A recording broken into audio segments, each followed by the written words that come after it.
Pelas palavras, quase sempre, podemos chegar mais perto de nós mesmos e dos outros. Através das palavras, podemos gritar melhor nossos silêncios. E é a partir disso, a partir da escuta, de um novo ver da singularidade, de um novo ver da inclusão, de um novo ver sobre personas que identificam, percebem e vivem um mundo diferente de nós, ou nós que somos diferentes do mundo deles.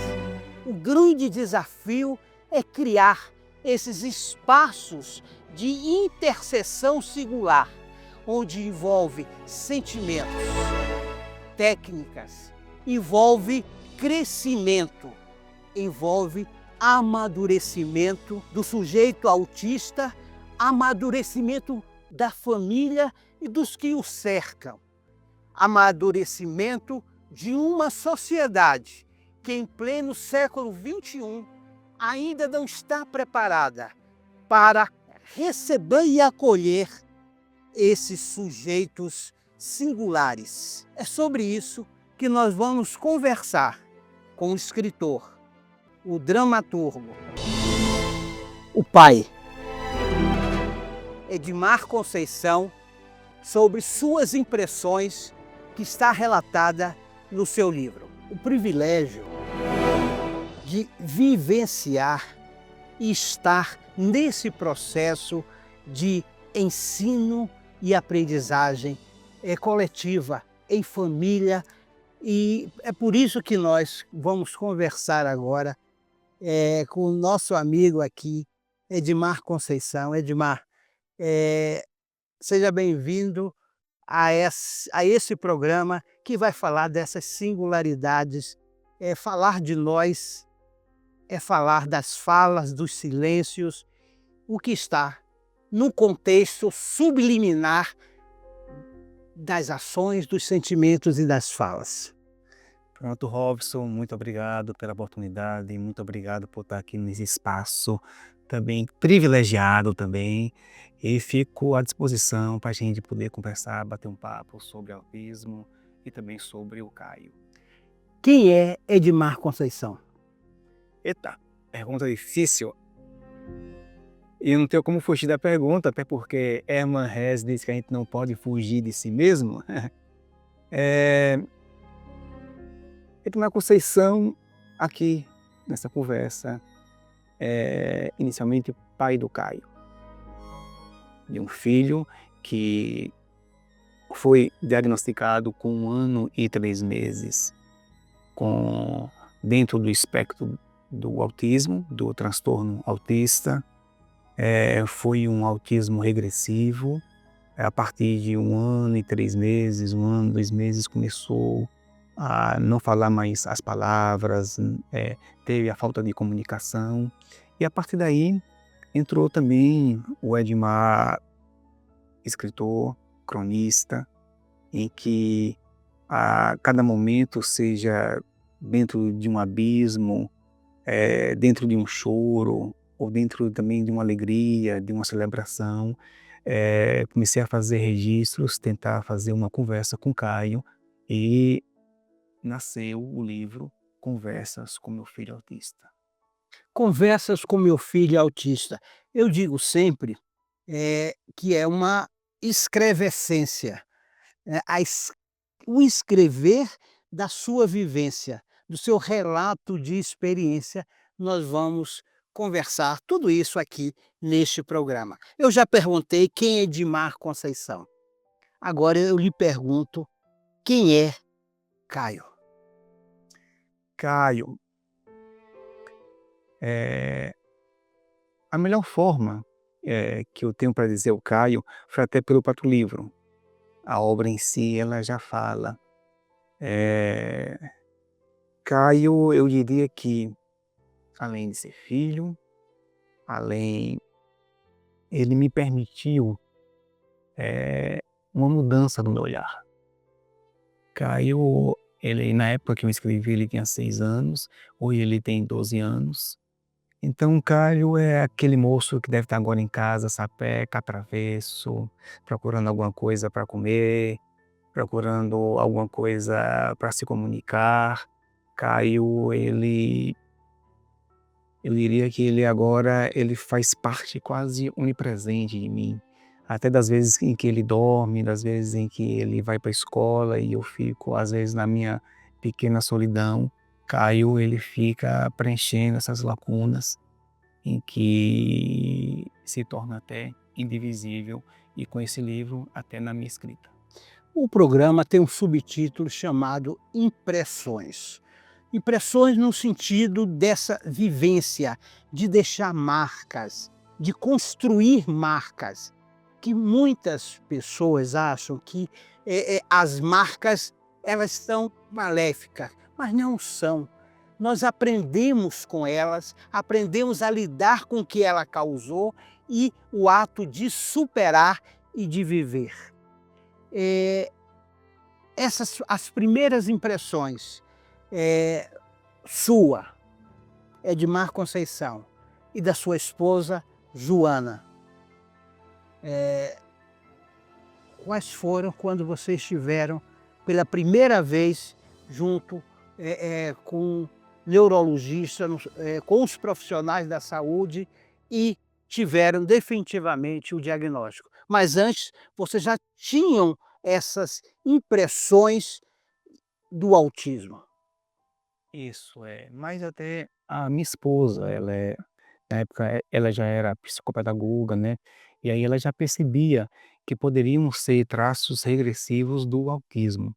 Então, inicialmente a gente levou em alguns especialistas, em uma psicóloga, também para saber se seria surdez, o fato dele não ouvir a gente, de não se comunicar, Foi o primeiro sintoma, a audição? e a ausência das palavras. Então isso já que tempo? Com meses, com Não, até um ano, eu lembro que no sim. aniversário dele, é um outro Caio. O aniversário dele de um ano, a gente fez uma festa, chamou várias pessoas para comemorar, ali era um outro Caio. Ali era um Caio que falava, se comunicava, que ia nas pessoas, que tinha toda uma interação. Depois de um ano e 3 meses, um ano e 4 meses, ele começou a deixar de falar. Sim. Então ele já tinha um vocabulário de pequenas frases, umas 20, 30 palavras, e aí ele começou a deixar de falar. E também a falta de atenção da comunicação. Tem até uma crônica aqui, se me permite, Não, claro. que ele não respondeu. Foi, digamos assim, o primeiro sinal que nós tivemos. Uhum. Eu tinha chegado tarde do trabalho. Ao abrir a porta, você veio ao meu encontro segurando o controle da televisão. Encontrei Joana sentada no chão, isolada, não conseguindo segurar as lágrimas. Chamei Caio por mais de 10 minutos, ele não respondeu. Chamei por mais de 100 vezes, ele não virou para mim. Ele só despertou quando viu a porta abrir. Ainda não sabíamos o teu diagnóstico. Estávamos perdidos em tua apatia. Os exames confirmaram que não era surdez. O fonoaudiólogo pediu para fazermos uma série de exercícios para despertar a tua atenção e a fala. Mas foram naquelas primeiras lágrimas de Joana, desaguando em um abismo desconhecido e cada vez mais fundo, que percebemos nossas primeiras cicatrizes, sentindo você deslizar de nossas mãos frágeis e apavoradas. Naquela noite, sequer tentei represar o choro da tua mãe e nem estancar minha primeira ferida. Fiquei à deriva, submerso em teu silêncio, apavorado por aceitar nossa primeira derrota. Cervantes, ele diz que as feridas que nós temos nas batalhas são muito mais preciosas do que os troféus e os prêmios. Então, foi essas cicatrizes iniciais, porque no início vem o desalento, vem o pasmo, que nos fizeram nos fortalecer e olhar o Caio de uma forma diferente, como ele também olha de uma forma diferente.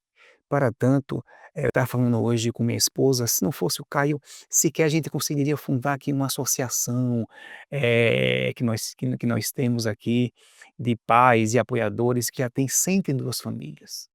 Vamos conversar sobre isso já no último bloco, mas Edmar Conceição, você falou uma coisa forte, feridas abertas.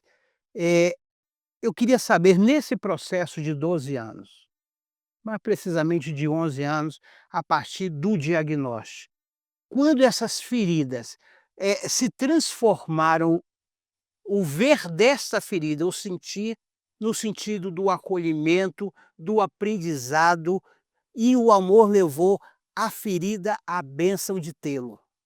É isso, quando nós percebemos, hoje Caio ele tem, o autismo dele seria nível 3 por conta da falta de dependência, ele não tem muita ele é muito dependente da gente. Eh, o que aconteceu?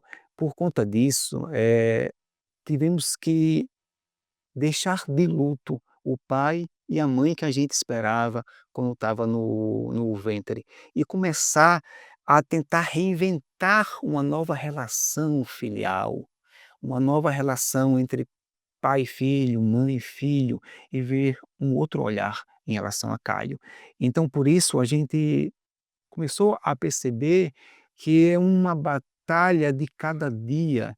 Então, por isso nós começamos a celebrar os pequenos momentos, e nesses pequenos momentos, as pequenas conquistas, esses afetos, esses abraços, essas apenas uma, mesmo que seja uma fala solta, ou ele obedecer a um comando, ou tomar uma iniciativa, é isso que nos faz nos fortalecer e ver Caio como uma bênção, como um caminho diferente que a gente jamais imaginou, mas que nesse momento a gente está nessa direção.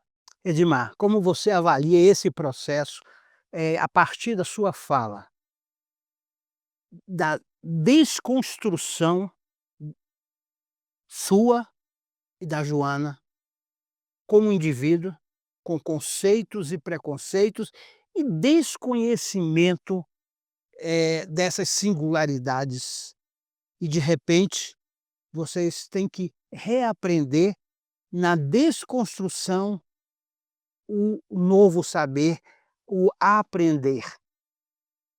Isso, Joana e eu, a gente tem tarefas até distintas. É Joana que foi fazer as especializações, as leituras, os vídeos, os podcasts. Ela tem essa parte mais de enfrentamento. Ela que chega a falar com alguns especialistas e tem toda essa noção mais técnica. A minha parte foi aquela parte daquele pai tentando ser o mais possível amoroso, afetivo, e tentando, como nesse livro, tentando escrever, tentando decifrar um pouco esse enigma que ainda é o autismo, que as pessoas até hoje não sabem como é que uma pessoa que, de repente era, entre aspas, "normal" e começa a não mais falar, a não mais se comunicar. Então, foi dessa reconstrução desses destroços que a gente foi montando esse novo castelo, essa nova fantasia, que é bom até ponderar que por mais que a gente fale em fantasia, eh, e por mais que a gente tenha ele como uma bênção e a gente é uma bênção, mas não é fácil. É um dia a dia difícil, às vezes a gente quer, quando chegar em casa, a gente quer dormir, eu não posso dormir no horário que eu tenho que esperar primeiro o Caio dormir, às vezes eu quero fazer uma leitura, às vezes eu não quero ficar colocando um desenho para que ele assista. Eh, e que muitas vezes até as publicações e os filmes até romantizam muito o autismo, meu anjinho azul, tentam colocar essa forma, não é difícil, eu tenho marcas no corpo, eu tenho feridas, reais que ele da agressão, que da incompreensão que ele tem da falta de comunicação, e também tenho cheio muito afeto, muita esperança no dever, na capacidade que ele pode ter ainda de pequenas autonomias. Eu vou refazer a pergunta Edmar Conceição. 12 anos após, quem é Edmar Conceição?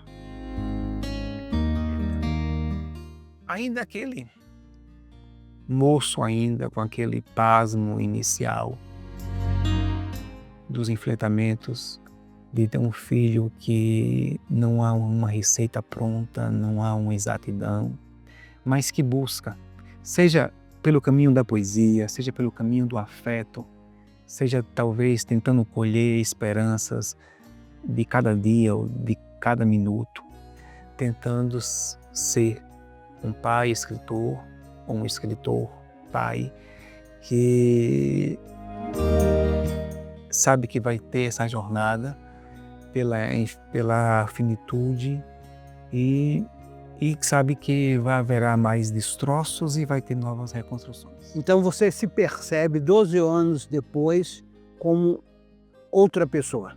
Sim, sem dúvida. Várias vezes nesse livro eu até coloco, e hoje, depois de já ter publicado, já passou 4 anos da publicação,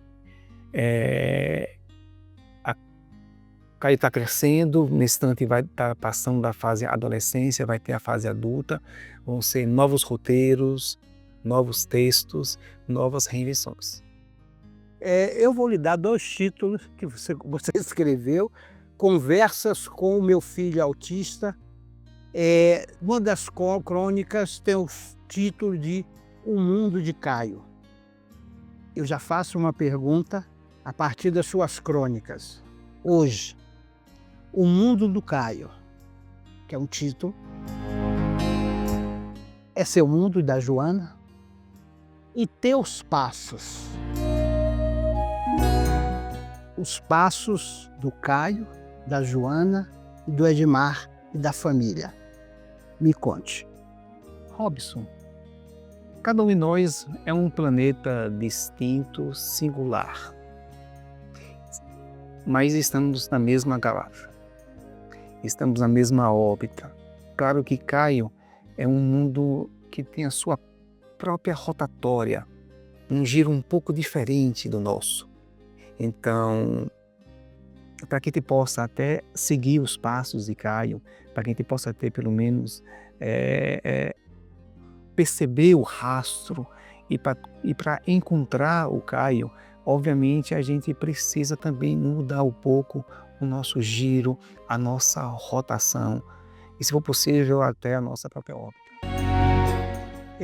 Lendo aqui ainda o seu livro, né, um livro de crônica, eu lhe pergunto, quando foi que você tomou a decisão de escrever este livro? Para quem?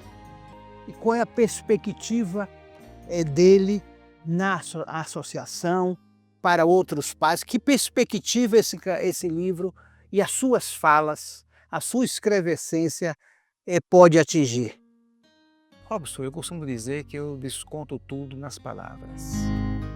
Desde os 8 anos, quando de repente eu decidi ser escritor, quando um poeta ambulante apareceu no colégio de casa, começando a recitar poemas de Vinícius de Moraes, eu cheguei em casa afoito, dizendo: mãe, já sei o que eu quero quando crescer, eu quero ser escritor.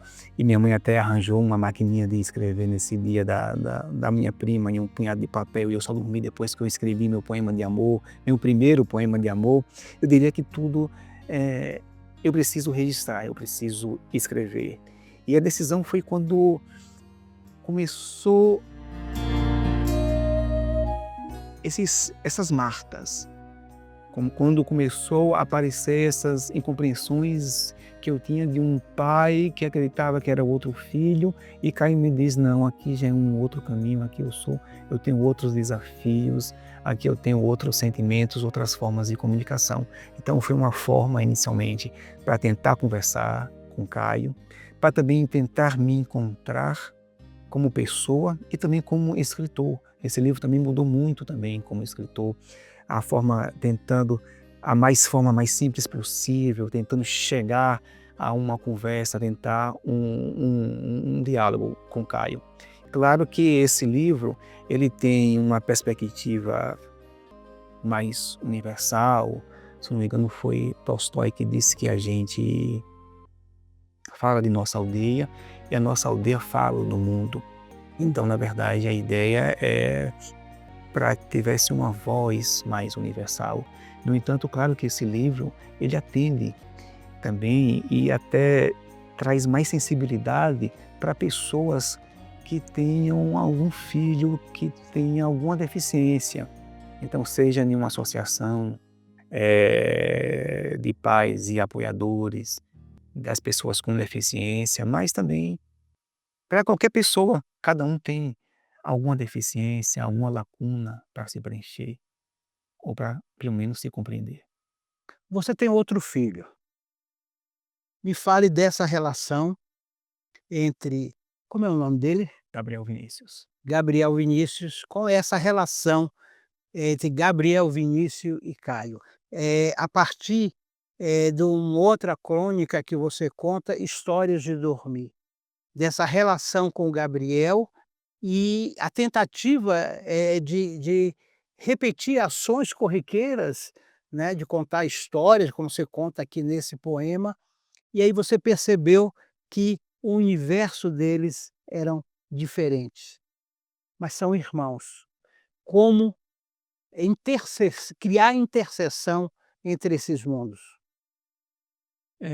Gabriel Vinícius, eh, ele já nasceu a palavra até Vinícius, de Vinícius e Moraes, Gabriel pode até também colocar na conta de Gabriel Garcia Marques, já com uma já no início com uma certa poesia muito forte, tanto é que ele acaba até seguindo um pouco o pai, hoje ele está fazendo cinema, hoje ele quer ser roteirista e quer dirigir filme. Olha, está terminando até inclusive. Então, com o Gabriel, sempre quando entrava no mundo da fantasia, facilmente ele entrava.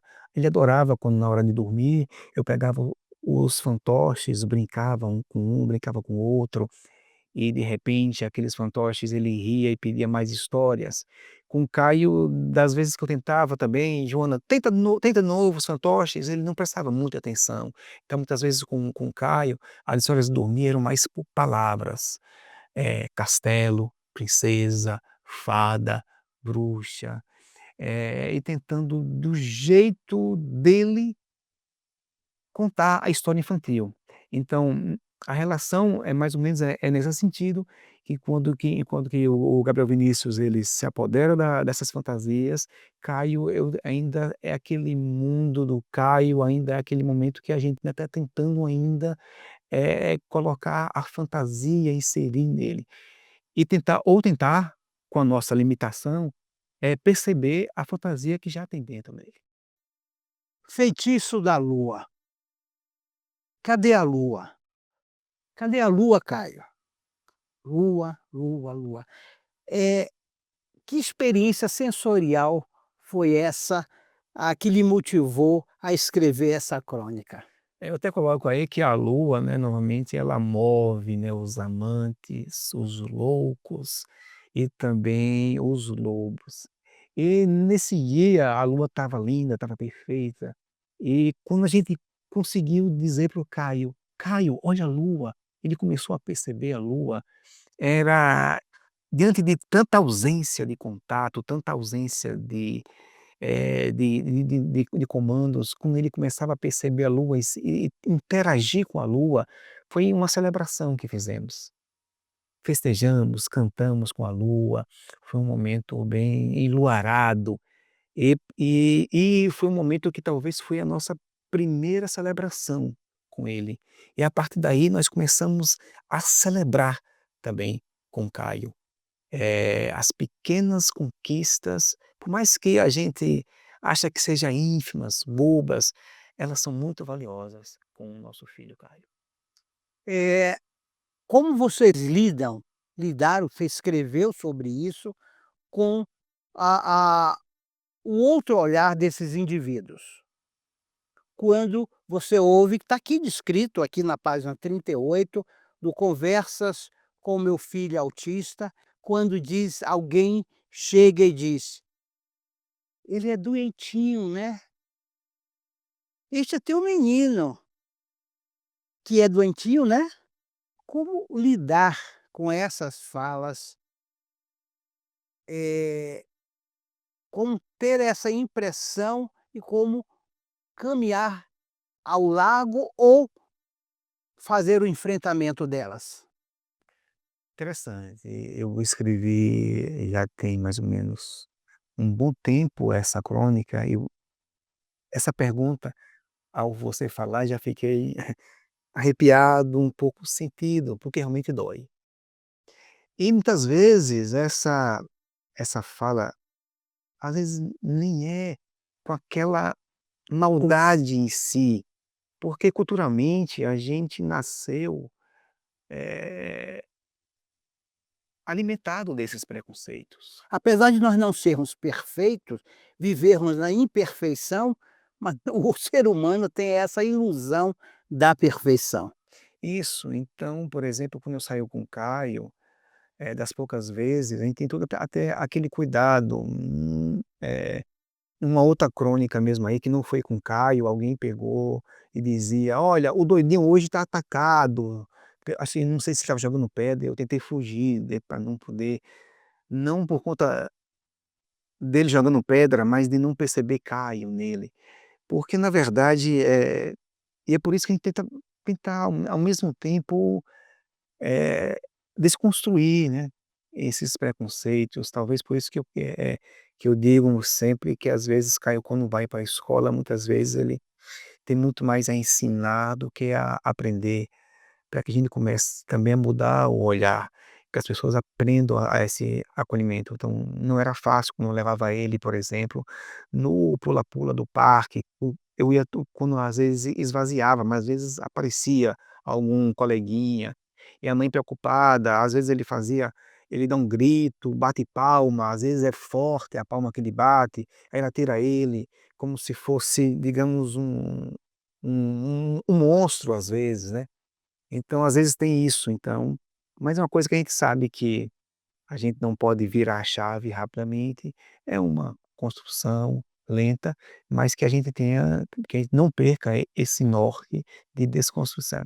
Vocês, nasceram, pelo menos a Joana, eu sei, eu queria saber de você, nasceram no interior da Bahia, numa cidade muito pequena, chamada Jaguarari, perto de alguns centros médios e maiores, como Juazeiro, Senhor do Bonfim, distante a 380 quilômetros da capital, Salvador.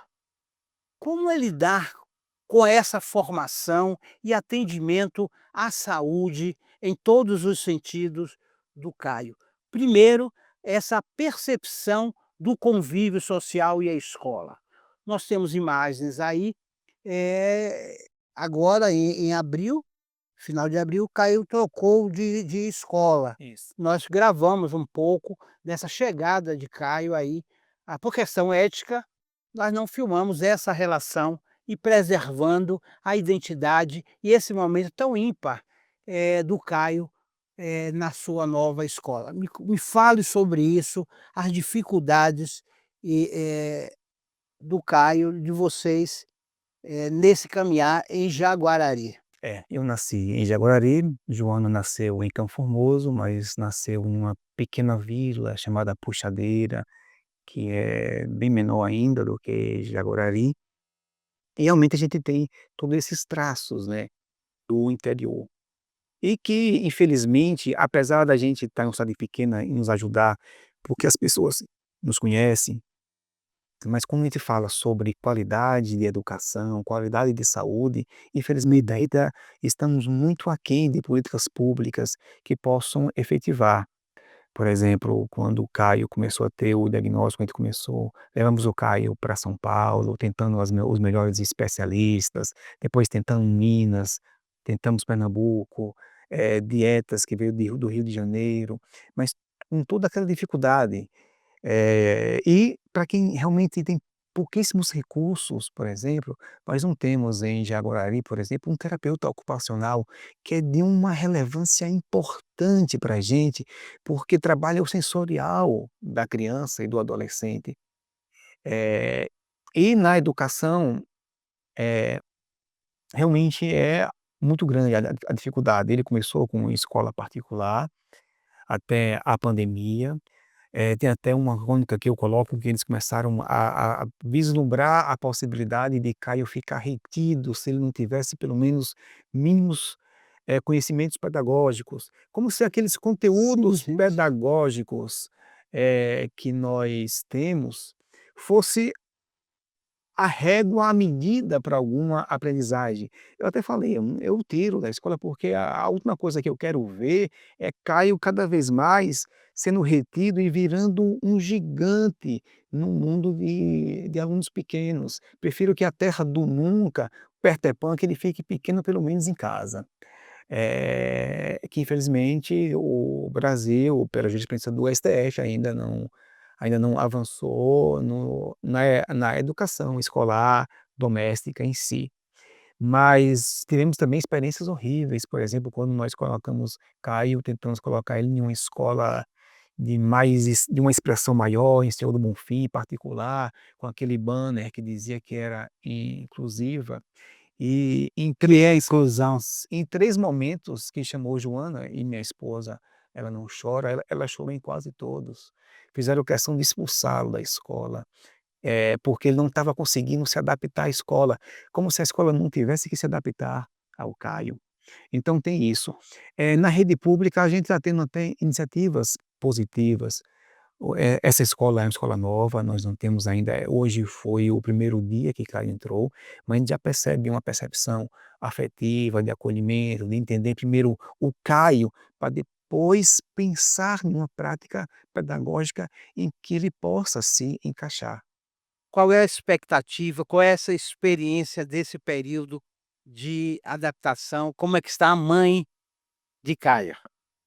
Assim, toda vez que a gente tem que mudar de escola é uma apreensão, né, o coração aperta, porque com autismo, a adaptação não é tão simples, assim, leva dias, às vezes leva meses, né, então assim, a expectativa é que ele se adapte bem, que ele frequente a escola regularmente, porque assim, até agora a gente, na escola anterior ele só ia para a escola 2 vezes por semana, então assim, a aprendizagem é bem, né, reduzida.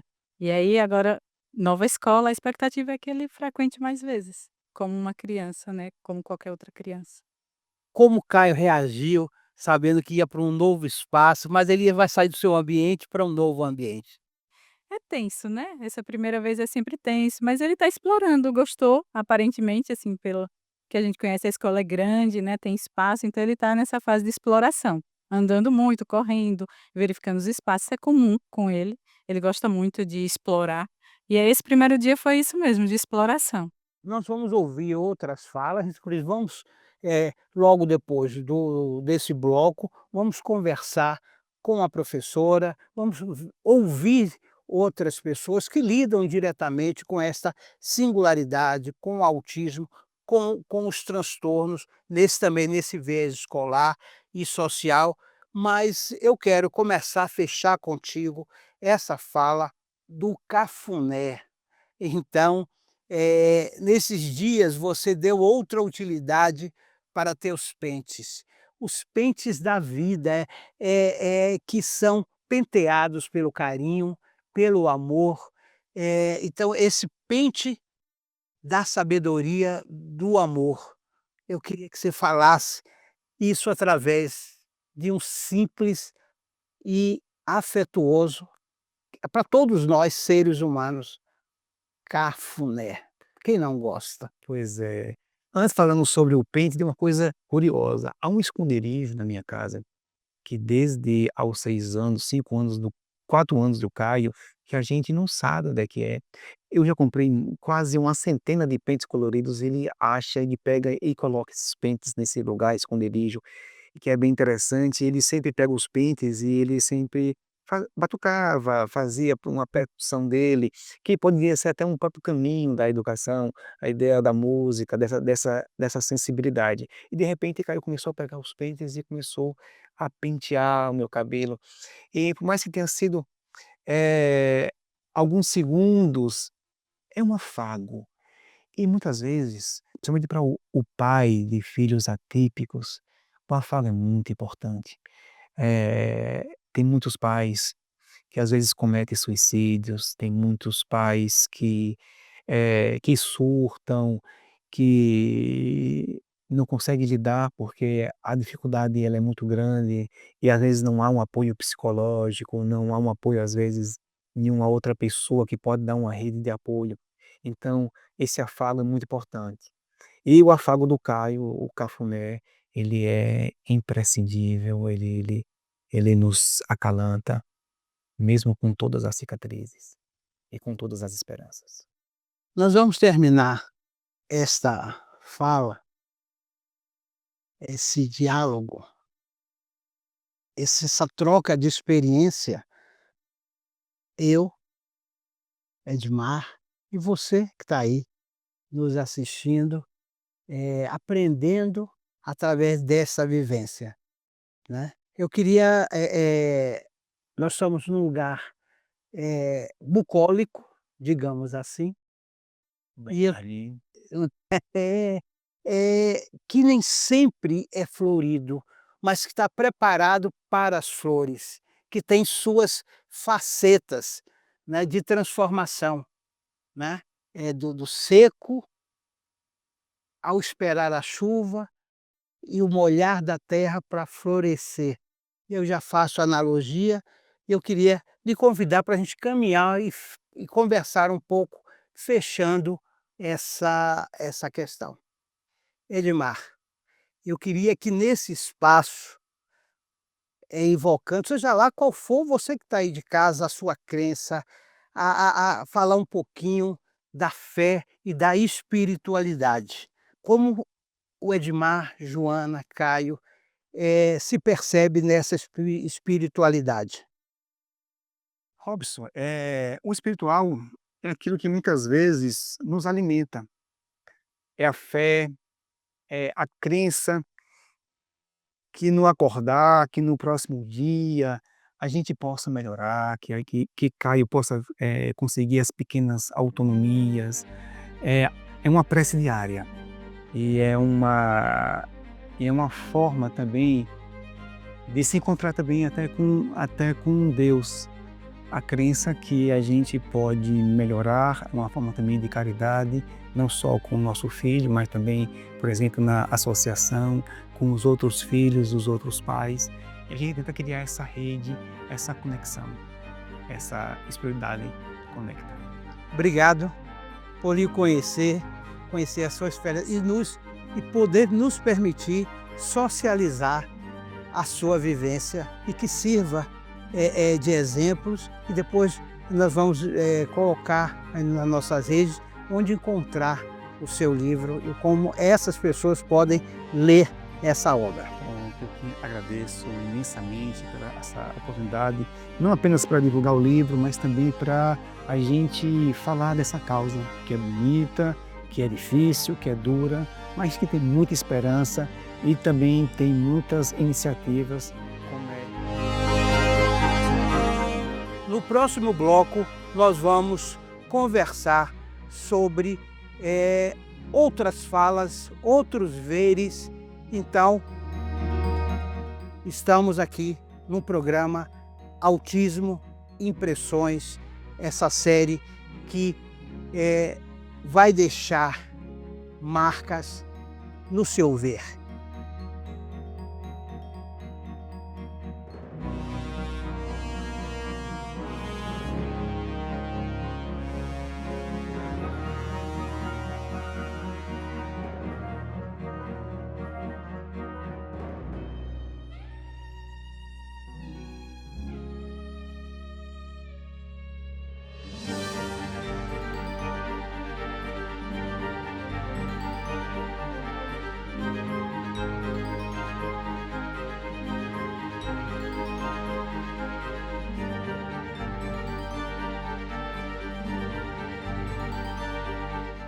E nós vamos conversar com a professora Deinha, carinhosamente conhecida por todos, e assim nós vamos tratá-la. Professora Deinha,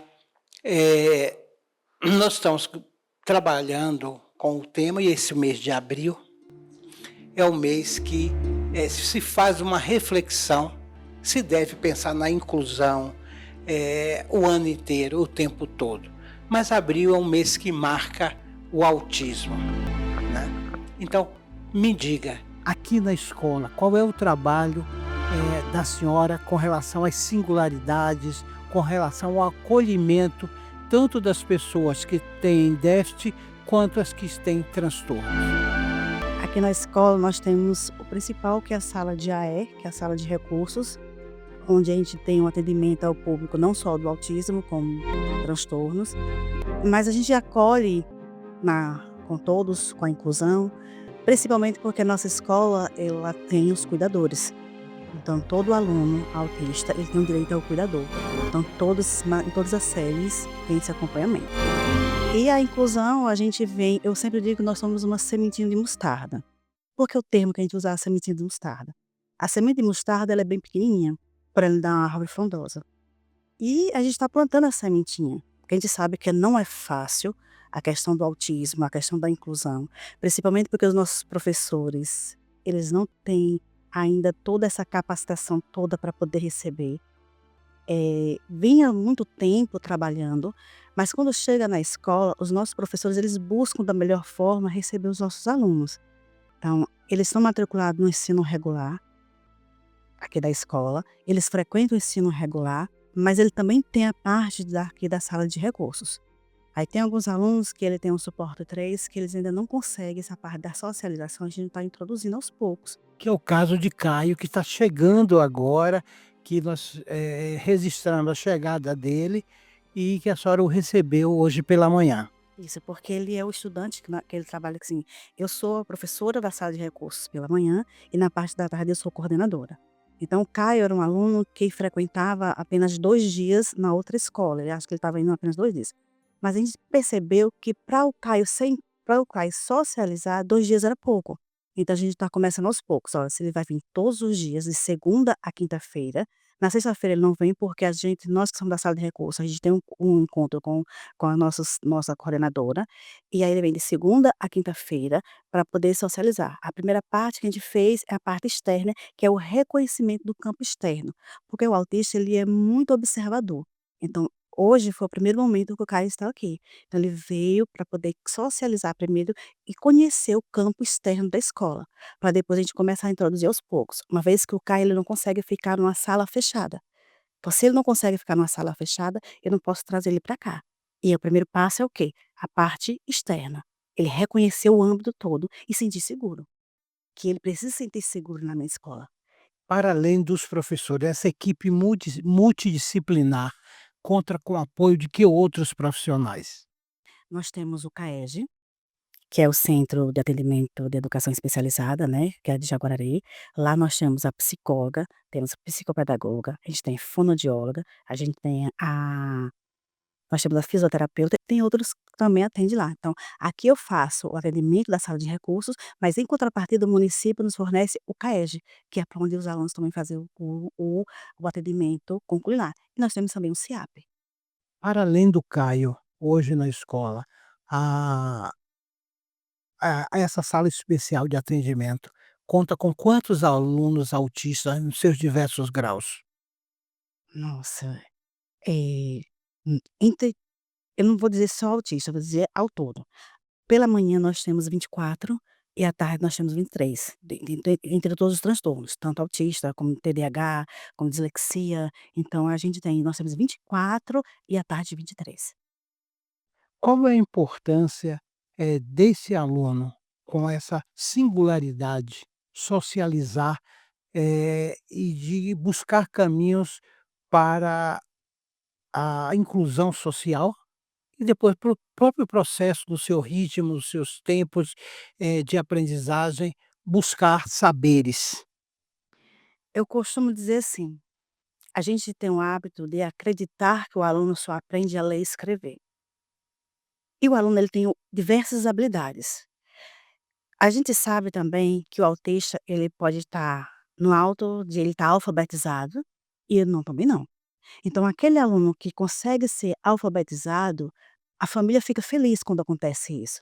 Mas ao mesmo tempo a gente mostra para a família que quando ele consegue ir ao banheiro e fazer suas necessidades e se higienizar, é uma habilidade que a gente tem que trabalhar com passo a passo, e principalmente a afetividade.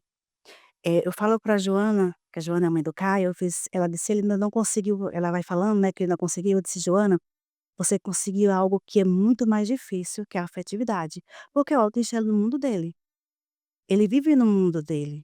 Então, se ele consegue ter o toque de abraçar, de permitir essa parte de afetividade, é um avanço. Então, a gente não precisa só focar na escrita, na habilidade da escrita e da leitura. A gente tem que desenvolver as outras habilidades que a da independência, dele ter um convívio social com outras pessoas, sem que a Joana se preocupe ou demais mães se preocupe, se um dia não estiver aqui. Porque a gente sabe que os pais eles não vão estar eternamente. O Caio vai ser um rapaz, o Caio vai ser um adulto, ele vai ser um homem, ele vai ter então ele precisa ter essa independência. Se ele não consegue fazer a leitura e a escrita, mas ele consegue a gente vai trabalhar essa independência individual, para ele conviver tranquilo e que a sociedade o aceite, porque assim, quando a gente fala assim, com relação ao autismo, muitos pais têm medo. Qual é a insegurança? A insegurança dos pais com autista é que como alguns não verbalizam, e às vezes ele faz um gesto, e a sociedade é cruel. E um gesto que ele faz, ele pode achar que aquele gesto é um gesto obsceno. E às vezes não, às vezes ele quer ir ao banheiro. Ele quer ir ao banheiro fazer xixi. É uma necessidade fisiológica. Então a gente tem que ensinar essa parte dele poder ir ao banheiro. Então, pra gente, pode ser assim, mas é tão pouco isso. Mas você não tem noção o quanto é importante você ir ao banheiro, se higienizar e voltar, sem que não tenha um preconceito, nem um olhar de constrangimento pelas pessoas. Como isso é trabalhado com a coletividade, eh, para os alunos das outras séries? Aqui é uma escola grande do município, né, como é que é trabalhado isso com os outros alunos, que não têm os transtornos? Eh, no início do ano, a gente passa todas as informações, principalmente para o professor. O professor ele vai receber esse aluno, a gente passa para ele todo o CID que o aluno tem, qual é a dificuldade que ele tem, o que ele avançou, porque a gente tem os relatórios aqui na sala de recursos. Então a gente fala para ele o que ele precisa trabalhar com esse aluno. Primeiro passo que a gente tem é com o professor, que é o que vai receber o aluno. Depois a gente começa a sensibilizar aos alunos que estão na sala. A gente vai na sala, a gente antes do aluno entrar na sala, a gente conversa com os alunos e diz: "Olha, na sua sala a gente vai ter um aluno que tem uma acessibilidade a barulho, tem um aluno que tem uma dificuldade na aprendizagem". Então a gente começa também a trabalhar, principalmente para evitar os bullying. A gente sabe que quando um aluno tem uma dificuldade, pode acontecer bullying. Então a gente já pensa no além. Eu vou introduzir esse aluno aqui na escola, mas os outros colegas vão saber que aquele aluno é desse jeito. Então eles vão começar a compreender que não pode fazer barulho, eu não posso ficar agarrando aquele colega, então a gente vai trabalhando essa parte com eles. E agora no mês de abril foi onde intensificou mais ainda. Nós trabalhamos o mês de abril, que é nós chamamos o Abril Azul, que é o do autismo, então tivemos toda essa parte de palestra, de convidar outras pessoas para vir à escola, da gente sentar com os alunos, levar para fazer toda essa parte da sensibilização. Professora Deinha, a família, às vezes, eh, é difícil ou fácil, às vezes, lidar com a família tendo que, a segurança de confiar na escola, como é esse lidar com a família? Como é que a escola lida nessa relação, mãe de um filho autista? Para uma mãe que tem um filho autista, principalmente quando ele está chegando, iniciando aqui. Nossa escola é uma escola grande, né? A gente tem quase 600 alunos. Então são 14 turmas pela manhã, 10 turmas à tarde. Para ela, o primeiro passo que a gente passou para ela uma certa confiança quando a gente já fornece um cuidador.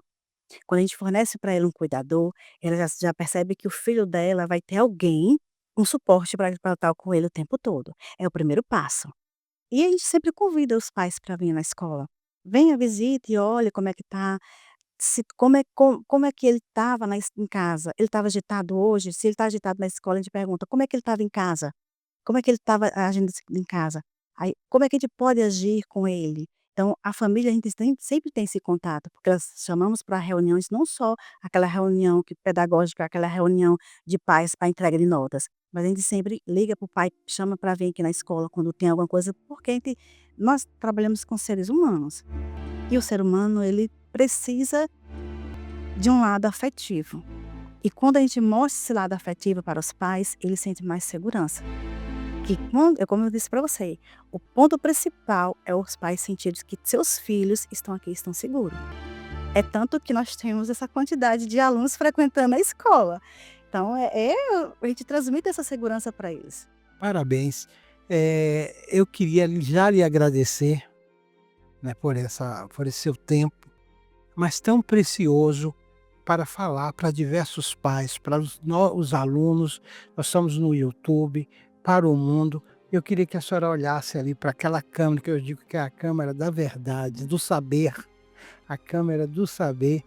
E nesse momento que esse programa está sendo gravado em abril, que é o mês que a gente toma como ponto de partida para fazer reflexões e conscientização sobre o autismo, e é dessas pessoas tão singulares que nós temos que acolher.